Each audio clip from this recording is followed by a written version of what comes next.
যে সঠিক ইতিহাস রচনা করা, সঠিক ইতিহাস জাতি এবং বিশ্বের সামনে তুলে ধরা অত্যন্ত গুরুত্বপূর্ণ।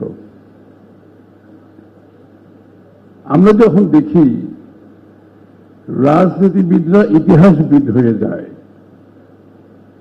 এমনকি হাইকোর্টের জজও যখন ইতিহাসবিদ হয়ে যায়, যিনি শহীদ প্রেসিডেন্ট জিয়াউর রহমান সাহেবের স্বাধীনতার ঘোষণার বিরুদ্ধে রায় দিয়েছিলেন, সেটা ইতিহাস হতে পারে না, সেটা হয় প্রপাগান্ডা। রাজনীতিবিদ যখন ইতিহাসবিদ হয়ে যায়, সেটার ইতিহাস থাকে না, সেটা হয়ে যায় প্রপাগান্ডা। সেটা ক্ষণস্থায়ী। প্রপাগান্ডা কোনোদিনও দীর্ঘস্থায়ী হতে পারে না, এটা অলওয়েজ ক্ষণস্থায়ী।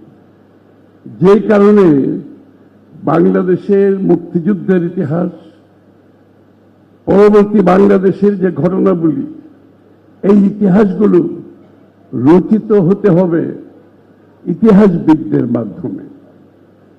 এবং ইতিহাসবিদরা যখন ইতিহাস রচনা করেন, সেই ইতিহাস রচনার একটা ধারা আছে, একটা প্রক্রিয়া আছে। তাদের সোর্স, তাদের তথ্য, তাদের রিসার্চ, অনেক কাজের মাধ্যমে একটা ইতিহাস রচনা হয়।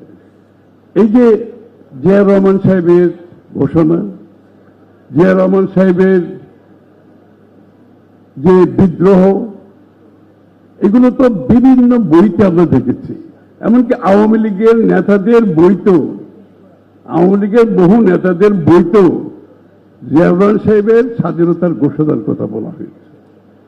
তাজউদ্দিন সাহেব সহ ভারতীয় সেনাবাহিনীর উচ্চপদস্থ কর্মকর্তারা যারা যুদ্ধে জড়িত ছিল, তারাও কিন্তু এই কথাগুলো তাদের বইতে লিখেছে।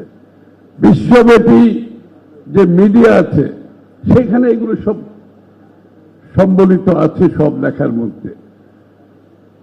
সুতরাং ইতিহাসের যে সোর্স, এই সোর্সটা ইতিহাসবিদরা সঠিকভাবে গ্রহণ করে আগামীর ইতিহাস রচনা করলেই শহীদ জিয়ার অবদান, বেগম খালেদা জিয়ার অবদান, এই দীর্ঘ আন্দোলনে জনাব তারেক রহমানের অবদান, এগুলো বুঝতে কষ্ট হবে না।